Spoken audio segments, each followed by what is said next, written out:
நிறைய பேருக்கு தூக்கத்தில் இல்லை ஏர்லி மார்னிங் 2 மணிக்கு மேலே 4 to 5 இந்த மாதிரியான டைமில் அதிகப்படியான மூச்சுத்திணறல் வருது அப்படிங்கிறது நம்ம கேள்விப்பட்டிருக்கோம்.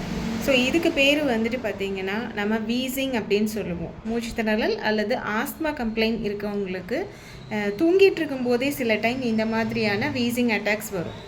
ஸோ இதுக்கு ஹோமியோபதியில் நல்ல தீர்வுகள் இருக்குது. இதுக்கான தீர்வை நீங்கள் இது வரைக்கும் பஃப் தான் யூஸ் பண்ணிக்கிட்டு இருக்கீங்க அப்படின்னா அதனுடைய செயல்பாடு என்னென்னா மூச்சுக்குழாயை விரிவடைய செய்யும். ஸோ டக்குன்னு நம்ம அந்த மூச்சுக்குழாயை விரிவடைய செய்கிறதுனால அவங்களுக்கு டெம்பரரி ரிலீஃப் தான் கிடைக்கும். அதுவே நீங்கள் ஹோமியோபதி மெடிசன்ஸ் எடுக்கும்போது ஒரு நாட்பட்டு வருஷக்கணக்கில் நீங்கள் சஃபர் ஆகிட்டு இருந்தீங்கன்னா கூட இதில் கம்ப்ளீட்டாக நீங்கள் க்யூர் பண்ணிக்கலாம். இதற்கான தீர்வு உங்களுக்கு பெர்மனெண்ட்டாக இருக்கும்.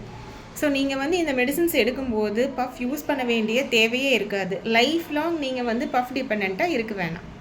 நன்றி.